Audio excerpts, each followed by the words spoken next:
সন্দেশখালী যে ঘটনা, তারপর রাজ্যপাল ডিজিকে নির্দেশ দিয়েছে, আপনি কি বললেন? দেখুন, শুধু সন্দেশখালী নয়, পশ্চিমবঙ্গের বিভিন্ন জায়গায় গণতন্ত্র, ভারতবর্ষের সংবিধান, ভারতবর্ষের ইন্টারনাল সিকিউরিটি এবং সর্বোপরি ভারতবর্ষের সার্বভৌমত্ব, সোভেনিরিটি যাকে আমরা বলি ইংরেজিতে, তা কিন্তু চ্যালেঞ্জের মুখে পড়ে যাচ্ছে। সন্দেশখালীতে যে ঘটনা ঘটেছে, কেন্দ্রীয় বাহিনী এবং কেন্দ্রীয় এজেন্সির উপর যে আক্রমণ, মাননীয় গভর্নর সাহেবও অত্যন্ত কনসার্ন। উনি বলেছেন যে বাংলায় এইভাবে গণতন্ত্রকে বা কনস্টিটিউশনের মকারি, উনি যে ইংরেজিতে শব্দ ব্যবহার করেছেন সেই শব্দটাকেই সরাসরি আপনাদের সামনে তুলে ধরছি, যে কনস্টিটিউশনের মকারি হতে দেওয়া যাবে না, হতে দেওয়া হবে না। এবং প্র্যাকটিক্যালি যেভাবে বাংলা চলছে এই মুহূর্তে, আমারও মনে হয় যে ভারতবর্ষের সংবিধানকে পদনিহিত করা হচ্ছে, ভারতবর্ষের সংবিধানকে চূর্ণ বিচূর্ণ করা হচ্ছে বিভিন্ন জায়গায়। সুকান্তদা, তৃণমূলের একজন যুব নেতা, তার এত প্রপার্টি এবং লাগাতার সে বিভিন্ন জায়গা বদল করে করে পালিয়ে বেড়াচ্ছে, রাজ্য পুলিশ কি করছে তাহলে? রাজ্য পুলিশ কি করবে? তাদের কাছে ইনস্ট্রাকশন নেই, তারা তো জানে কোথায় লুকিয়ে বেড়াচ্ছে। আমাদের কাছে খবর আছে কোথায় লুকিয়ে বেড়াচ্ছে, তার ইনস্ট্রাকশন আমাদের কাছে আছে, আমাদের কাছে খবর আছে, কিন্তু রাজ্য পুলিশের কাছে তো তাকে ধরার ইনস্ট্রাকশন নেই। এর আগে তো মাননীয় মুখ্যমন্ত্রী একসময় একটি বিশেষ টিভি চ্যানেলে বসে এনার নামে দরাজ সার্টিফিকেট দিয়েছিলেন। এই নাকি জনগণের কাছে খুব প্রিয়, জনগণ অত্যন্ত জনপ্রিয়। এখন তো দেখা যাচ্ছে সরকারি জমি পর্যন্ত লোকের কাছ থেকে দখল করে নিয়েছে, পাট্টার জমি দখল করে নিয়েছে। এরা বাংলাদেশে জামাতের সাথে যোগাযোগ রাখে, বাংলাদেশ এবং ভারত দু জায়গাতেই থাকে। হয়তো খোঁজ নিলে দেখা যাবে যে বাংলাদেশেও হয়তো ভোটার কার্ড থাকতে পারে। এবং সেই জন্য এখন যা পরিস্থিতি আমরা দেখলাম, মনে হচ্ছে বাংলার জন্য তো এনআরসি আসামের থেকে বেশি প্রয়োজন। এ ভারতীয় আর কে ভারতীয় না, কারা রোহিঙ্গা এখানে এসে বসে গেছে, যা পরিস্থিতির দিকে এগোচ্ছে, বাংলাকে যদি বাঁচাতে হয় এনআরসি করতে হবে, তো তাহলে বাংলা বাঁচবে না আগামী দিনে। রাজ্যপালের সঙ্গে কি আর অন্য কোনো বিষয় নিয়ে আলোচনা হলো না, শুধুমাত্র ল অ্যান্ড অর্ডার নিয়ে আলোচনা হয়েছে? আমাকে যেভাবে কুচবিহারে দিনহাটাতে আমার কর্মী আহত, তার বাড়ি যাব সেটা পর্যন্ত যেতে দেওয়া হলো না, যা পরিষ্কারভাবে গণতন্ত্রের উল্লঙ্ঘন। সেই বিষয়টি আমি মাননীয় গভর্নর সাহেবকে জানিয়েছি মৌখিকভাবে।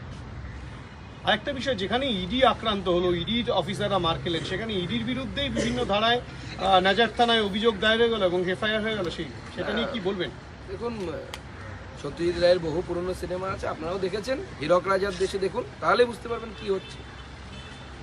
যে ভালো মানুষ সে অন্ধকারে থাকে, আর মন্দ যেজন সেজন সিংহাসনে বসে, সেটাই চলছে। হীরক রানীর রাজত্ব এখন, রাজার বদলে রানী হয়ে গেছেন, আর কিছু পার্থক্য।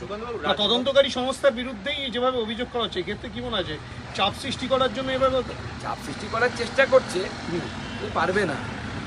কারণ কেন্দ্রীয় সরকারি সংস্থা মানে তা ভারতবর্ষের সংবিধান দ্বারা পরিচালিত হয়। ভারতবর্ষের সংবিধান এত ঠুনকো নয় যে মমতা বন্দ্যোপাধ্যায় দুটো মামলা করে ভয় দেখিয়ে দেবে, তাতে ভারতবর্ষের সংবিধান ভয় পেয়ে যাবে।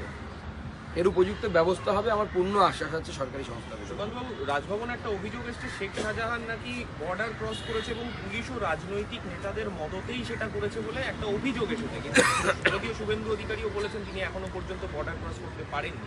দেখুন, আমাদের কাছে খবর যে বর্ডার ক্রস করার চেষ্টা করেছিলেন, তো স্বাভাবিকভাবে এখন আমরা খবর পেয়েছি প্রথম দিন উনি বর্ডার ক্রস করার চেষ্টা করে পারেননি। পরবর্তী সময়ে কি হলো, কারণ বর্ডারও তো পোরাস করে রেখে দেওয়া হয়েছে এবং ওই সমস্ত এলাকাতে বর্ডার টু মাচ পোরাস।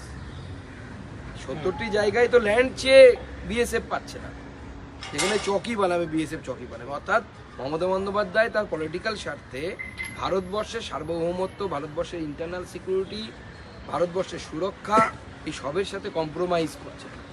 এই কম্প্রোমাইজ আমার মনে হয় আগামী দিনে বাঙালির ভবিষ্যৎকে অন্ধকারের দিকে ঠেলছে। শাহজাহানের পরিবার একটা অভিযোগ করছে যে শাহজাহান বাংলাদেশেই চলে গিয়েছে এবং তাকে নাকি যেতে সাহায্য করছে কেন্দ্রীয় সরকার, বর্ডারে যারা থাকে তারাই নাকি সাহায্য করে যেতে। আপনি এই বিষয়টা কি বলবেন? দেখুন, শাহজাহানের পরিবার যদি এই কথা বলে থাকে, তারও তদন্ত হওয়া উচিত, আমাদের কোনো অসুবিধা নেই। তবে তা কেন্দ্রীয় সরকারের কোনো বাহিনী হেল্প করেছে নাকি রাজ্যের পুলিশ হেল্প করেছে, সেইটা দেখা দরকার। তবে এটা ঠিক, শাহজাহানের যা গুণকীর্তন শুনতে পাচ্ছি, তার পরিবারের কথা তো বিশ্বাস করার মতো এমন কিছু নেই। যুধিষ্ঠিরের বংশধর না, এটুকু বোঝা যাচ্ছে। তো স্বাভাবিকভাবে তার কথাবার্তা তদন্ত করেই বিশ্বাস করা উচিত। সুকান্ত, একটা অন্য প্রশ্ন, এনফোর্সমেন্ট ডিরেক্টরেট এসএসকেএম এর মেডিকেল সুপার, ভাইস প্রিন্সিপাল সহ 11 জন চিকিৎসকের তালিকা প্রস্তুত করেছে। আমার লাস্ট প্রশ্ন, কাকুকে বাঁচাতে গিয়ে এবার কি সরকারি চিকিৎসকরা তাদের চাকরি টাটানি পড়ে যাবে তো? স্বাভাবিক না, যেভাবে কাকুকে মিথ্যে রিপোর্ট তৈরি করে বাঁচানো হয়েছে। আমি এটুকু আশ্বস্ত যে পশ্চিমবঙ্গের ডাক্তারদের মেরুদণ্ড, ডাক্তারবাবুদের মেরুদণ্ড এতটা দুর্বল হয়ে যায়নি, কিন্তু তারা যেহেতু সরকারি চাকরি করে, তার উপরে হেলথ মিনিস্টারের যদি প্রেশার থাকে, উনি ডাক্তারবাবু কতটা লড়াই করতে পারেন, তার তো চাকরি বাঁচাতে হবে। এবং এর আগে মুখ্যমন্ত্রী যেভাবে বাঙুর হসপিটালের গিয়ে যে কাণ্ড ঘটিয়েছিলেন মুখ্যমন্ত্রী হওয়ার পরই, তো স্বাভাবিকভাবে ডাক্তাররা ভয়ে ভীত থাকে, সন্ত্রস্ত থাকে। শুধু ডাক্তারবাবুদের নামের লিস্ট করলে হবে না। আমি তো বলবো ডাক্তারবাবুদেরকে যে যদি আপনাদেরকে এনফোর্সমেন্ট ডিরেক্টর ডাকে, ইডি ডাকে, আপনারা কার প্রেশারে করেছেন, কার কথায় বলেছেন, নামটা বলে দেবেন, তাহলে ইডি তাকে ডাকবে। ধন্যবাদ। আজকে অদিত চৌধুরী অদিত চৌধুরী আর মমতা বন্দ্যোপাধ্যায়কে একটা চিঠি দিয়েছেন যে অ্যাসপিরেশনাল ডিস্ট্রিক্ট থেকে জেলার 5টি জেলা বাদ, রাজ্যের 5টি জেলা বাদ গেছে শুধুমাত্র রাজ্যের গাফিলতির কারণে, যেটার থেকে কেন্দ্রীয় যে সুযোগ সুবিধাগুলো সমস্ত বঞ্চিত হবে। এটা এ তো নতুন নয়, আমি তো কবে থেকে যাচ্ছি। আমার নিজের জেলা অ্যাসপিরেশনাল ডিস্ট্রিক্ট, ভারতবর্ষের 113টির মতো, 113টি কি 213টি এরকম জেলা আছে যারা অ্যাসপিরেশনাল ডিস্ট্রিক্টের মধ্যে ছিল। পশ্চিমবঙ্গ সরকার অ্যাসপিরেশনাল ডিস্ট্রিক্ট প্রোগ্রামে অংশগ্রহণই করেনি। মাননীয় প্রধানমন্ত্রী যখন অ্যাসপিরেশনাল ডিস্ট্রিক্ট প্রোগ্রাম চালু করেন, তার কিছুদিনের মধ্যে পশ্চিমবঙ্গ বেরিয়ে যায়। অথচ অন্যান্য রাজ্যগুলো, যারা অনেক রাজ্য বিজেপি শাসিত নয়, তারা অ্যাসপিরেশনাল ডিস্ট্রিক্টের প্রোগ্রামে অংশগ্রহণ করে একটা সুস্থ প্রতিযোগিতার মাধ্যমে পিছিয়ে পড়া জেলাগুলোকে সামনের দিকে নিয়ে চলে এসেছে। এই মুহূর্তে অনেক জেলায় এই পরিবর্তন হয়ে গেছে। পশ্চিমবঙ্গ সরকার অ্যাসপিরেশনাল ডিস্ট্রিক্ট প্রোগ্রামে অংশগ্রহণ করছে না। অদিতদার এতদিন পরে কেন ঘুম ভাঙলো আমি বুঝতে পারছি না, অনেক আগের ঘটনা এটা। ধন্যবাদ। রজনীদা দিয়ে দেবো।